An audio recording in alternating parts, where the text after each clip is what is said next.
Hola, estás escuchando Las Fonotertulias. Somos Lola y Dani, los presentadores de este podcast. Un espacio creado para fomentar, compartir y fortalecer nuestra amada profesión de fonoaudiología. Bienvenidos. Hola, buenas noches, ¿cómo están?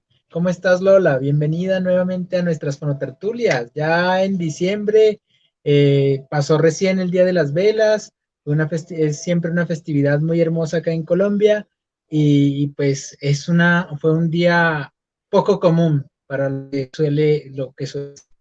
¿Cómo estás, Lola? Buenas noches. Hola Dani, muy bien, muchas gracias. Como dices, ya nos llegó diciembre con su alegría y asimismo celebramos el Día de las Velitas, una celebración supremamente hermosa para nuestro país, que es el 7 de diciembre y en algunas regiones de Colombia las encienden a la madrugada del 8, que es la víspera pues, de la Inmaculada Concepción, que realmente es pues una festividad religiosa, ¿no? Entonces encendemos las velas, faroles y lo hacemos en la noche y compartimos en familia. Y como dices, fue una celebración atípica, pero tratamos de mantener esa celebración porque eso es algo muy, muy propio de nuestra cultura colombiana. Es muy, sí, señora. Lola, el tema del día de hoy. Nos hemos preparado para hablar sobre la importancia del equipo interdisciplinario en la práctica fonoaudiológica. ¿Qué tan importante es? ¿Con quiénes nos relacionamos nosotros los fonoaudiólogos? ¿Cómo podemos mejorar para trabajar en ese equipo multi o interdisciplinario? ¿Y qué papel cumplimos nosotros dentro de ese papel, dentro de ese equipo multi o interdisciplinario? Totalmente, Dani. Es una temática supremamente importante y creo que estuvimos hablando previamente para ver cómo abordarla y ver realmente que debemos tratar este tema porque siempre vamos a estar rodeados de otros profesionales y de otras personas que hacen parte de ese equipo en pro del beneficio, obviamente, de nuestro paciente, de esa persona a la que estamos tratando, ¿no? Entonces, pues, empecemos hablando de esto del equipo interdisciplinario. ¿Qué te parece si empezamos desarrollando este interrogante que es, ¿qué es un equipo interdisciplinario?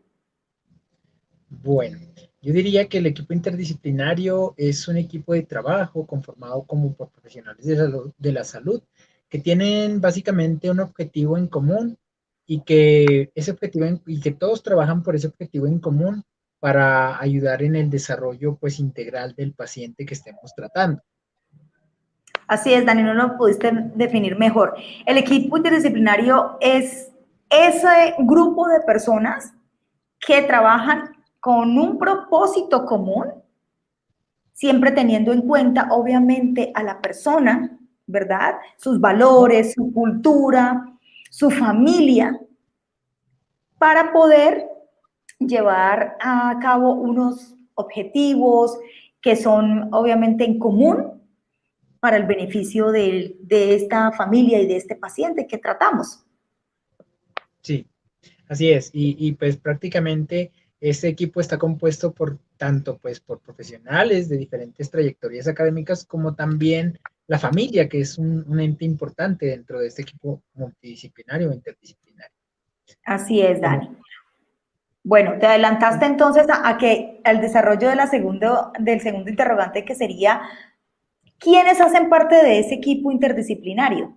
¿Verdad? Porque muchas veces pueden decirnos, bueno, estamos hablando del equipo y de pronto cuando estábamos en la universidad o si los oyentes que están presentes son estudiantes, van a escuchar eso muy a menudo, ¿no? De que debemos estar en búsqueda de trabajar en equipo, ¿verdad? Por eso cuando estamos en nuestra práctica profesional dentro de la universidad, las prácticas universitarias, siempre vamos a a lugares como clínicas, instituciones prestadoras de servicio de salud, consultorios particulares, donde vemos que se trabaja no de manera aislada, sino que la finalidad siempre va a ser trabajar con otros profesionales. Entonces, ¿quiénes serían esas personas que componen un equipo interdisciplinario?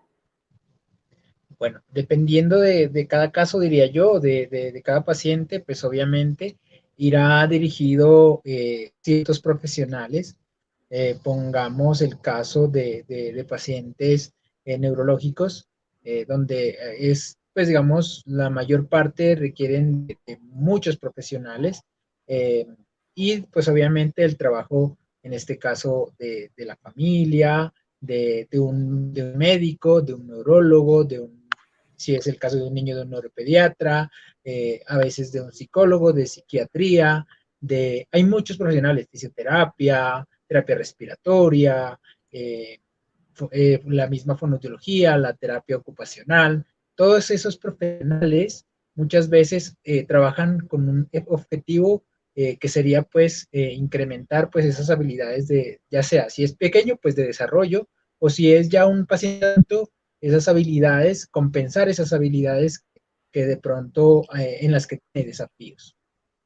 Totalmente de acuerdo, Dani. El equipo interdisciplinario, pues en general, está compuesto por profesionales tanto de la salud, porque estamos hablando de fonoaudiología, como también vamos a encontrarnos con profesionales de la educación, ¿verdad?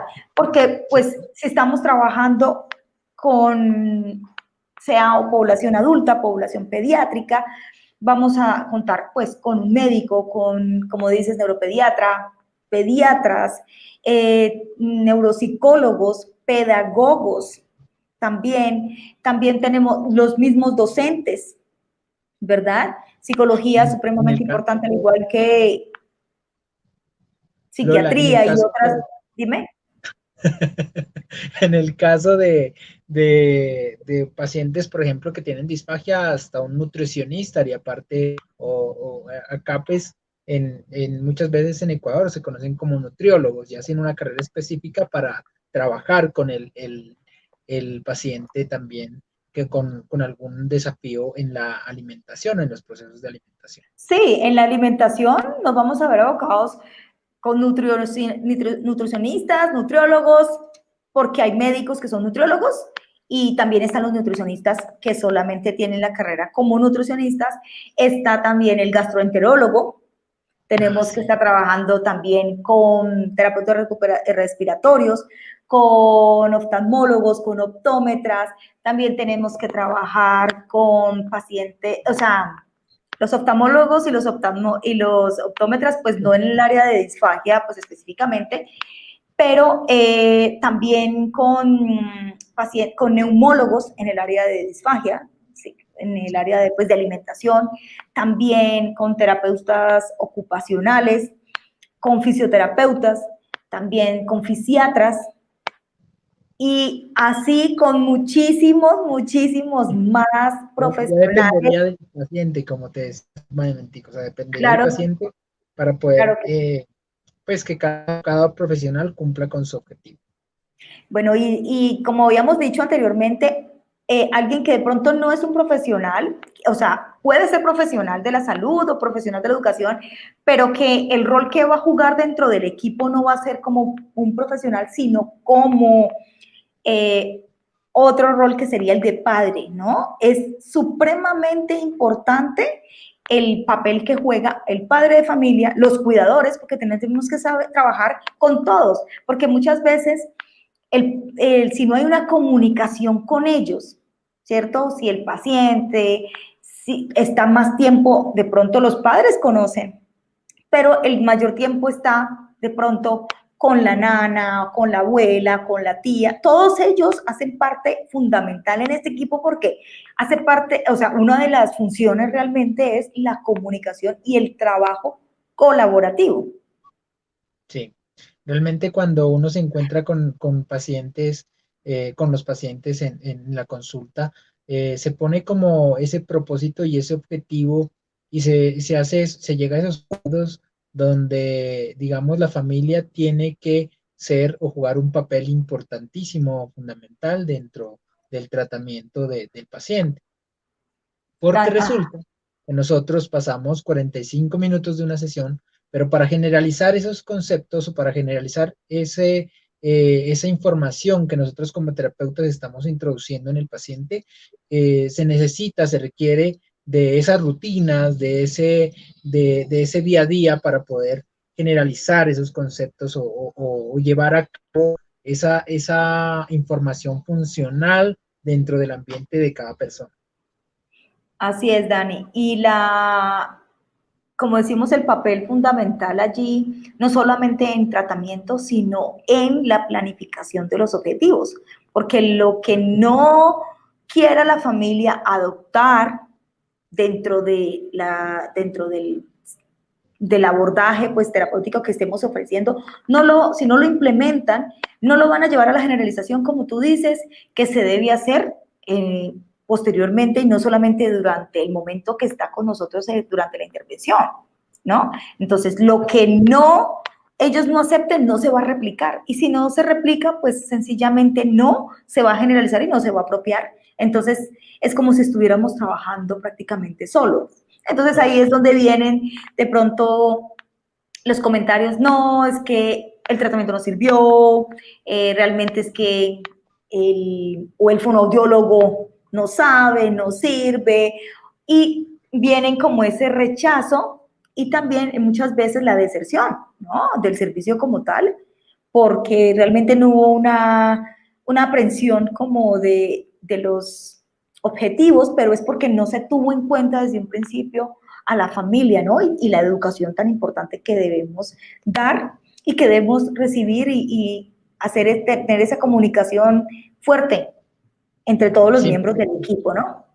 Mira que sí, Lola, considero que en este punto es importante también recalcar el papel que jugaría el educar a esa familia, o sea, el papel que de nosotros como profesionales, de dar ese apoyo fundamental a la familia, también porque, digamos, ellos tienen su vida, su rutina natural, y cuando aparece de pronto alguna persona con discapacidad dentro de la familia, todo eso cambia, y entonces hay que comprender a la familia. Tampoco podemos llegar a juzgar, digamos, o hacer unos prejuicios sobre el comportamiento que puedan tener. Más vale ayudar y soportar todo lo que ellos puedan hacer, y darles como esas bases para el tratamiento desde cada área, como tiene que ser. Así es, Dani. Bueno, entonces, ya que nos adelantamos un poco de por qué los padres deben hacer parte del equipo, ¿verdad? Que hablamos de que ellos hacen parte del equipo, y por qué, pues lo acabamos como de hablar, de si no aceptan ellos, por ejemplo, la educación que se brinda, el mostrar la importancia que ellos juegan tanto para los objetivos, partiendo de esas preferencias, de esas necesidades y que tienen como familia, y qué es lo que buscamos, ellos que buscan. Entonces, pues prácticamente no estaríamos haciendo absolutamente nada, ¿no? Porque, como ya explicamos, lo que no acepten no se va a replicar. Y si no se replica, pues no va a haber una generalización, ¿no? Así es, Lola. Con respecto a esto, tendríamos que también decir que el hecho de que ellos convivan con el niño o con la persona con discapacidad va a hacer, de alguna forma, que tengamos una mayor perspectiva de ese entorno en el que se desenvuelve el paciente, y poder lograr unos objetivos en común, guiados hacia el paciente, y favoreciendo también, obviamente, digamos, esa rutina, esa dinámica familiar, para poder, digamos, de alguna forma, incrementar esas habilidades que tiene el niño o la persona con discapacidad, o la persona que estemos tratando, porque no todos generalmente tenemos, digamos, pacientes con alguna neurodiversidad, Condición. Ujú. con una condición, pero nos va a permitir hacer un enfoque más apropiado para poder hacer el tratamiento desde las diferentes áreas y en este caso, pues, desde la fonoaudiología. Sí, es totalmente cierto y lo hablábamos hace unos días atrás sobre sí, cuando trabajamos, por ejemplo, con alguna persona, trabajamos, le decimos es que estamos en pro del desarrollo, de potencialización de sus habilidades o de la evolución de las mismas. Eh, el solo hecho de indicar cómo una postura puede modificar totalmente cuando, o sea, la eficacia, por ejemplo, en la alimentación, ¿no? Entonces decíamos cómo, por ejemplo, estamos frente a un chiquito con desafíos, tanto motrices, y estamos educando a la madre, educando al padre de cómo solamente concentrarnos, cómo alinearnos nosotros y ayudarle en su alineación puede modificar eso. Entonces, eso hace parte de lo que trabajamos. Si nosotros lo trabajamos, se lo mostramos, se lo demostramos y le indicamos esa importancia, lo va a replicar. Pero si nunca le decimos nada, sino simplemente desde afuera, pues es muy difícil que un padre lo vaya a comprender. O sea, nosotros hacemos acompañamiento y siempre, como tú dices, no levantar juicios porque tenemos que conocer, respetar su cultura, sus valores, porque no todas las familias, por ejemplo, nosotros podemos hablar que tiene que ser, por ejemplo, en alimentación, no, que tiene que ser una silla así, así. Hay muchas culturas que no utilizan mesas, hay muchas culturas que se sientan en el piso y debe ser así. Entonces, ¿por qué no nosotros aceptar eso, mirar desde allí cómo puedo lograr que desde sus preferencias culturales o cómo lograr esos objetivos que sean aceptados y adaptados a esas preferencias particulares? Exacto, Lola, o sea, esas preferencias y esa vivencia particular de cada familia, ¿no? O sea, porque digamos que tenemos que adaptarnos nosotros a ellos y saber qué tienen en la casa, por ejemplo, o sea, dónde comen, como tú dices, en qué parte comen, si de pronto la condición socioeconómica no les permite tener un comedor y comer juntos, por ejemplo. Entonces, todo eso juega, digamos, fundamental al momento de compartir, de pronto para estimular, digamos, un niño durante una rutina. O sea, el solo hecho de que todos se sienten en la mesa va a ayudar a que podamos estimular de manera más adecuada ese lenguaje, por ejemplo. Así es, Dani. Bueno, entonces vamos a continuar hablando de cuáles serían esas ventajas de trabajar en equipo. Porque ya hablamos de cuál es el equipo interdisciplinario, ¿cierto? ¿Qué es? ¿Quiénes hacen parte? ¿Por qué los padres deben estar? Entonces, una de las ventajas, yo creo, es el trabajo colaborativo, el trabajar con un fin común, ¿verdad? Y que todos estamos hablando en un mismo idioma. Podríamos resumirlo, o podría resumirlo yo de esa manera.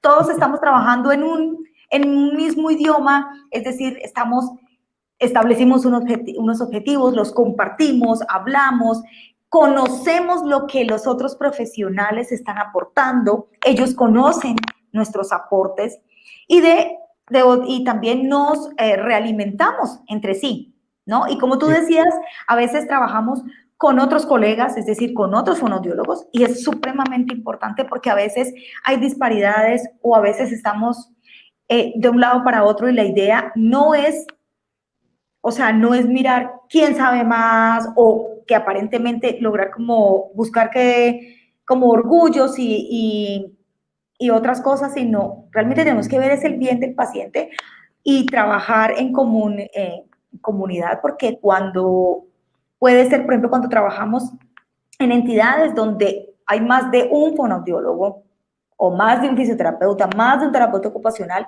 y todos están tratando a este paciente, sea niño, sea adulto joven, todos estamos trabajando. No podemos trabajar por separado, sino que tenemos que saber entre todos qué estamos trabajando, qué queremos, conocer y comunicarnos, porque realmente lo estamos haciendo en beneficio del paciente y de la familia, no por nuestro beneficio, ¿verdad? Entonces, creo que es muy importante la comunicación. Entonces, esa es una ventaja de trabajar en equipo, de que puede haber una comunicación y el trabajo colaborativo. Exacto. Yo diría que dentro de esas ventajas también podemos nombrar como que la formulación de esa normativa para poder trabajar con determinados pacientes, la elaboración de protocolos para trabajar con pacientes, porque todo eso tiene que ir como con una visión conjunta y obviamente cada profesional va a tener objetivos específicos de cada disciplina, pero en conjunto van a formar un objetivo muy grande que sería pues para el beneficio del paciente. Entonces, esa elaboración y esa retroalimentación de la que tú hablas va a llevar a que ese objetivo grande se cumpla, ¿sí? Porque probablemente podamos ver que, por ponerlo así, un paciente, un terapeuta ocupacional está trabajando un juego con animales, pero el terapeuta de lenguaje también está trabajando el juego con animales. Los dos tendrían como objetivos en común, pero viéndolo desde diferentes perspectivas. De pronto el terapeuta ocupacional está sacando animales desde una cesta donde hay frijoles, donde hay lentejas, yo qué sé, y está sacando y está trabajando algo de motricidad, mientras que nosotros estaríamos trabajando más algo de lenguaje oral, algo de comunicación. Entonces ya depende desde qué perspectiva se vea para poder trabajar con el paciente. Así es, Dani. Lo que tú dices acerca de la formulación y del planteamiento desde un principio de los objetivos y que sean regulares, ¿no? Es decir, que haya una revisión de los mismos. No es que yo plantee hoy uno y me quede con ese, ¿no? Sino que estar en constante valoración y que haya esa comunicación de esa misma evolución con los otros profesionales y personas que hagan parte del equipo interdisciplinario. Eso siempre se logra, pues la idea, a veces dirán que es idealista, pero no lo es. Yo he trabajado de esa manera y hemos obtenido muchísimos logros donde se plantean desde un principio y cada mes se están revisando absolutamente todos los objetivos, se está mirando la evolución constante. Entonces, eso hace que realmente haya una evolución y que haya un seguimiento, que es lo que uno busca, y que la comunicación se dé. Aparte de dejar a un lado, como lo que te decía, de egoísmos, porque eso no cabe en un trabajo interdisciplinario, eso no tiene cabida. Lo importante aquí siempre va a ser es cómo yo puedo aportar desde mi profesión y tú qué puedes aportar de tu profesión y qué podemos los dos aportar para este paciente, para esta familia, y cómo los dos podemos trabajar en conjunto con ellos para que pues los logros se observen, ¿no? Se materialicen. Así es. Podemos también definir correctamente las áreas o delimitar esas áreas hasta dónde pueden, digamos, los terapeutas también, que sería otra de las ventajas para poder favorecer el trabajo y decir, mira, hasta aquí puedo yo hacer mi trabajo y desde aquí para acá corresponde o pues el experto en esa área es el otro profesional. Y podemos hacer también revisiones adecuadas. El conocer el trabajo del otro nos permite también hacer eso. ¿A dónde yo tengo que remitir al paciente para que siga con el digamos, tratamiento integral de la persona pues, que estamos tratando? Qué bueno que tocas eso, Dani, porque es muy cierto que a veces no se remiten o no hay remisiones porque no hay conocimiento del campo profesional de los otros profesionales. A veces ni siquiera se conocen muchos profesionales y no sabemos qué hacen, ¿verdad? ¿Cómo podrían? Y después que conocemos al profesional, o sea, es decir, sus funciones, es que decimos, podría haberlo remitido a él o a ella para que trabajara, pues para que pudiera seguir en esta área con el paciente, ¿no? Entonces, creo que eso es supremamente importante y eso desde la universidad es importante recalcarlo para poder conocemos los profesionales, pero a veces no conocemos muy de fondo todas esas funciones en las cuales pueden estar y en muchas áreas en las que coincidimos, ¿verdad? En muchas áreas coincidimos y siempre que se tenga claro cuál es tu campo y que tú no estés sobrepasando ni estés abordando campos que no te corresponden, se puede trabajar. Sí. Siempre que se tenga en cuenta cuáles son tus funciones, cuáles son las funciones que tienes como profesional de fonoaudiología. Bueno, Dani. Del rol de cada uno. Exactamente. Listo, Dani. Ya hablamos de las ventajas. Ahora hablemos como de esos desafíos que nos enfrentamos cuando no encontramos un equipo. Es decir, cuando trabajamos en una práctica privada, es decir, nuestro propio consultorio individual, o trabajamos en una consulta con otros profesionales, pero no encontramos como esa comunicación y ese trabajo colaborativo que es lo que buscamos. Entonces, ¿qué desafío, aparte de no tener esto, podríamos enfrentarnos?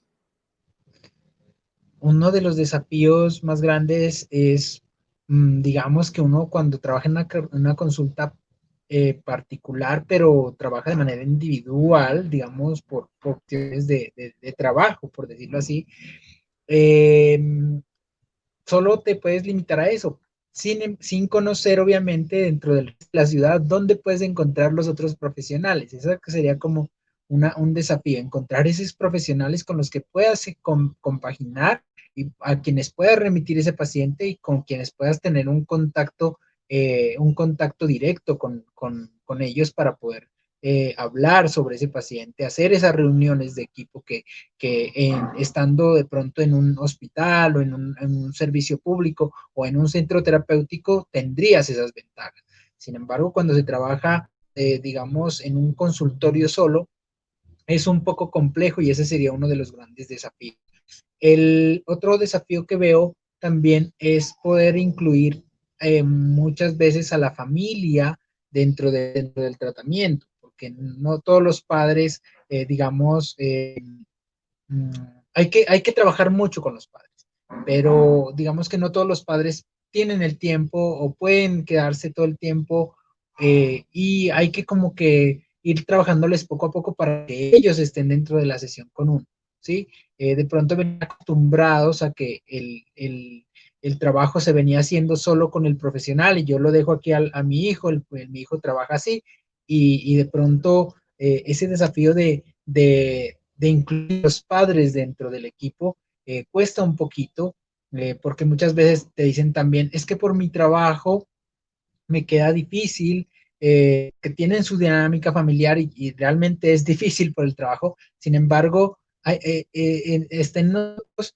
superar ese desafío y decirles, no, mira, se hace durante las rutinas, o sea, no tienes que sentarte con el niño otra terapia. Y el desafío nuestro es como hacerles comprender esa parte también, que se puede trabajar sin necesidad de darle una terapia en la casa, ¿sí? Es más bien por medio de la educación, de la capacitación que nosotros le demos a los padres, que ellos podrían trabajar con el niño también. Así es, Dani. Yo creo que otro desafío, como tú indicabas, de estar en una práctica de pronto privada, pero en solitario, es el no conocer otros profesionales, no saber de otros profesionales, pero también es no buscar ese acercamiento con los otros profesionales, ¿ya? Porque muchas veces nos llega la historia, el paciente, los padres, el cuidador nos cuenta toda la historia y por tiempo o por cualquier otro aspecto, no buscamos como la comunicación con ese otro profesional, ¿ya?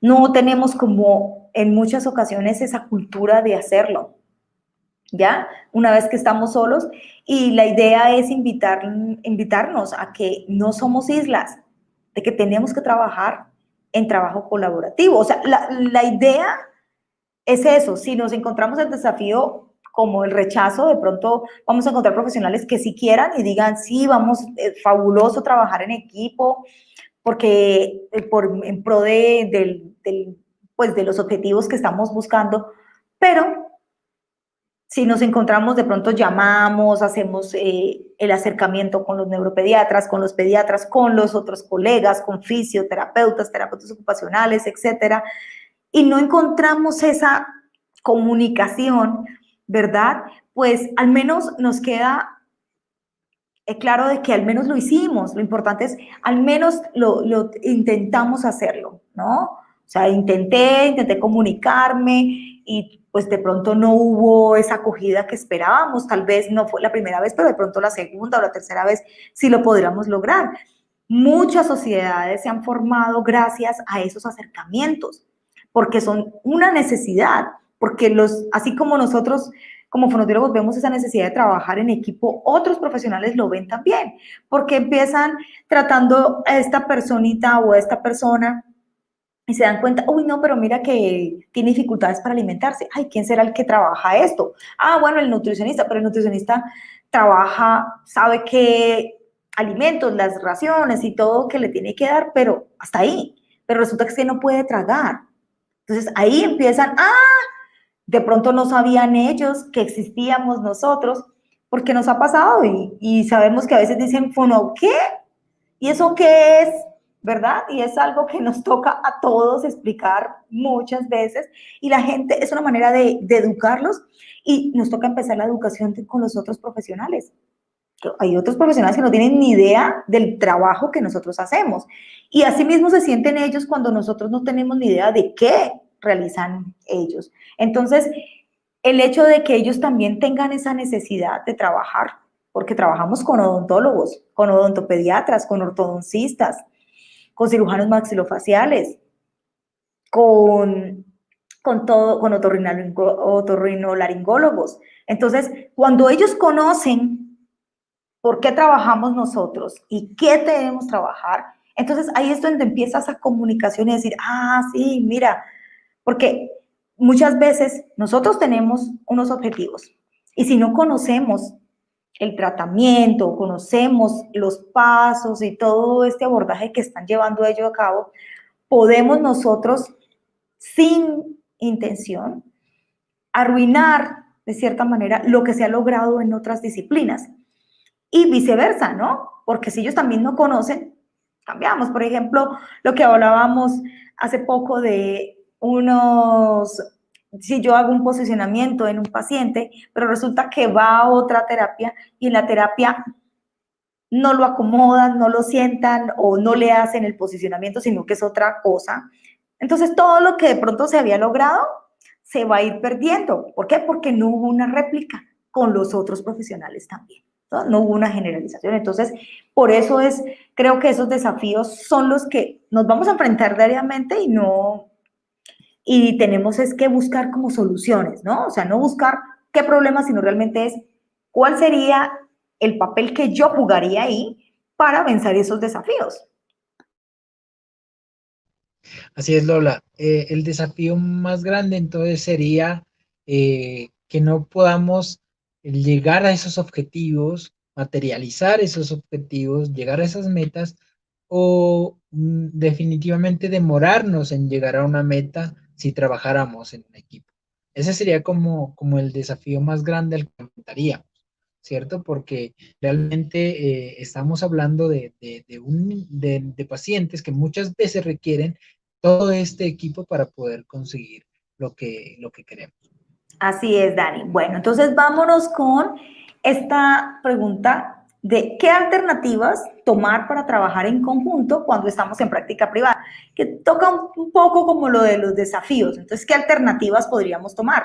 Entonces, ya nombramos algunas que sería comunicarnos, ¿verdad? Con otros profesionales. Entonces, por ejemplo, si a mí me llega un paciente y nos dicen los padres o nos dicen los cuidadores, si estamos hablando de un adulto, no, es que a mi papá o a mi mamá o a mi tía o a mi hermanito o a mi hijo le pasó esto y lo vio el neuropediatra, lo vio el neurólogo, lo vio el neumólogo, pues si lo vio el neuropediatra, seguramente él hizo una remisión al servicio de fonoaudiología, ¿verdad? Entonces, a ese neuropediatra, a ese neumólogo o a ese neurólogo, yo puedo contactarlo. Puedo hacerlo por vía telefónica, puedo enviar un email, puedo buscar sus redes sociales, porque ahorita, pues seamos muy francos, todos estamos con redes sociales, entonces, pues, al menos un escrito o puedo mandar mi tarjeta de presentación, ¿verdad? Para explicar quién soy yo, o puedo hacer mi reporte de valoración y posteriormente enviar una copia un resumen de mi reporte de valoración para que ese pediatra, ese neuropediatra, ese colega conozca quién está tratando a ese paciente que él remitió y que seguramente tendrá que ver posteriormente para mirar si debe o no continuar con las mismas remisiones o con las mismas sugerencias que realizó. Entonces creo que eso podría ser una forma de abrirnos camino, de empezar a trabajar en equipo y hacer comunidad y hacer sociedades con otros profesionales, ¿no? Ahí es cuando hablamos de alianzas, ¿cierto? De esas alianzas estratégicas que nosotros tenemos que formular y llegando nosotros mismos, buscándolos a los otros profesionales cuando trabajamos en la práctica privada. Hay alianzas entre centros educativos, entre instituciones, buscar a los educadores, buscar esas reuniones tan importantes para hablar sobre el paciente. Al final, digamos, tanto en la consulta privada como en las instituciones educativas o en los ambientes en los que se desempeña el niño, vamos a requerir que se cumplan ciertos criterios para que haya un desarrollo, digamos, positivo por parte del paciente. Dentro de ese trabajo conjunto del cual hablamos, estaría el tomar como alternativa siempre comunicarnos. Tú lo has dicho todo, o sea, prácticamente la tecnología es, digamos, un punto a nuestro favor para poder trabajar de manera, pues, en equipo. También buscar de pronto, esos compañeros, esos colegas, vía virtual para ver qué otros aspectos te pueden ayudar para soportar tu trabajo cuando estás trabajando con un paciente y que de pronto requiere no solo de lo que tú sepas, sino de otros colegas. Y digamos, dentro de ese equipo interdisciplinario, te puedes apoyar también de esos colegas que de pronto tienen más experiencia o que de pronto son expertos en esa área específica que tú estás buscando. Muchas veces habla que ya no depende de la situación digamos, ya no depende de los padres de que no estén buscando el profesional, sino que definitivamente en muchas regiones no hay el profesional. Estamos hablando también de Colombia, que en muchas regiones no llega ese profesional allá, y entonces hay un solo profesional. Ese profesional se puede apoyar también en otros colegas, se puede apoyar también en el trabajo de otros profesionales e indagar siempre. Buscar esas alternativas es una buena opción para llegar a cumplir muchos objetivos con tu paciente. Así es, Dani. Precisamente iba a hablar acerca de eso, de que nos tenemos que apoyar con otros colegas y esa es la forma de construir colegaje, ¿no?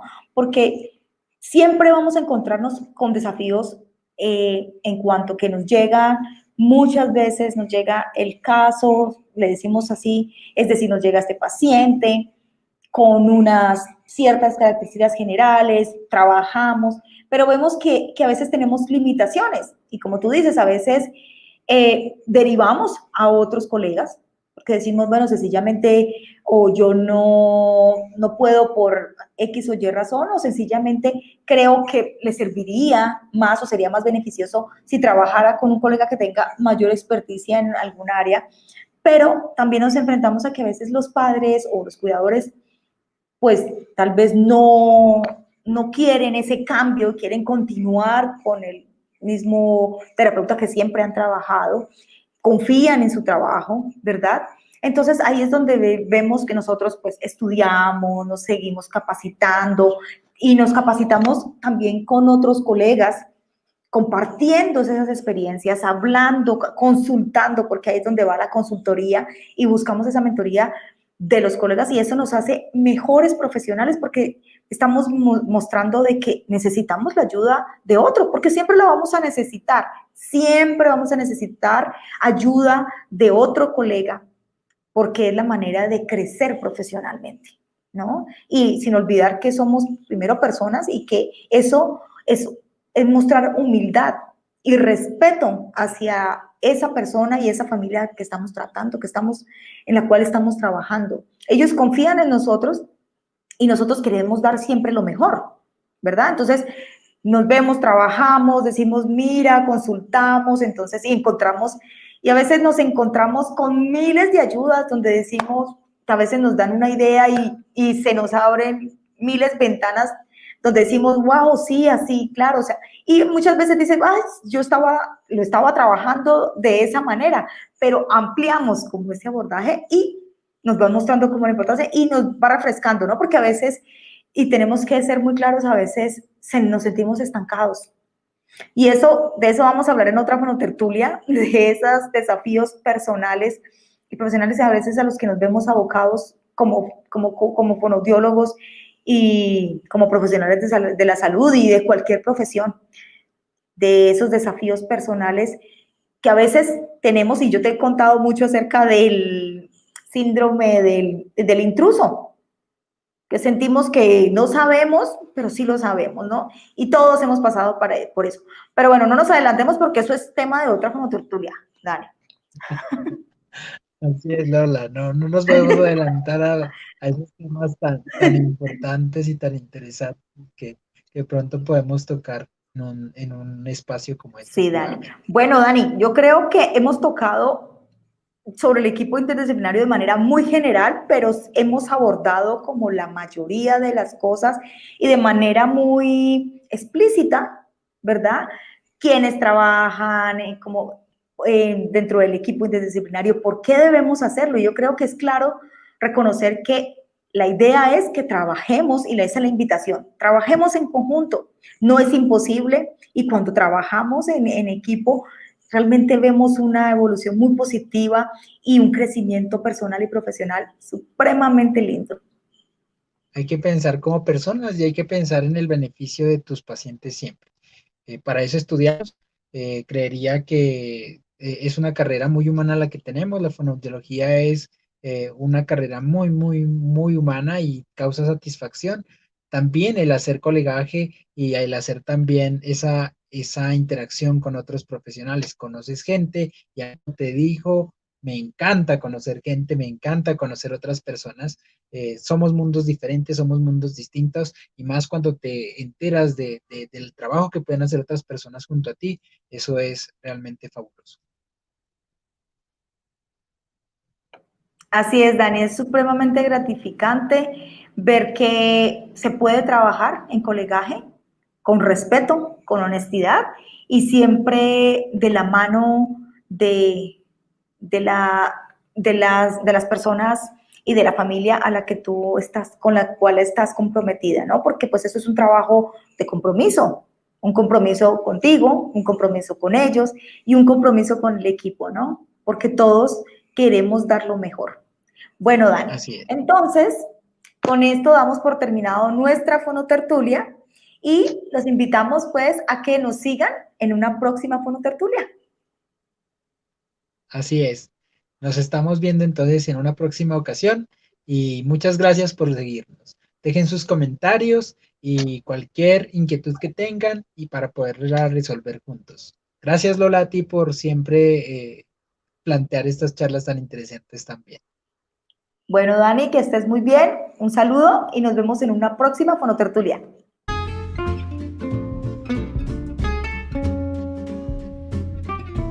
Nos vemos en un próximo episodio. Somos Lola y Dani, y estamos felices de que nos hayas acompañado en la Fonotertulia de hoy. Recuerda suscribirte a nuestros canales y dejar tus comentarios. También escríbenos a fonotertulias@gmail.com. Hasta una próxima oportunidad.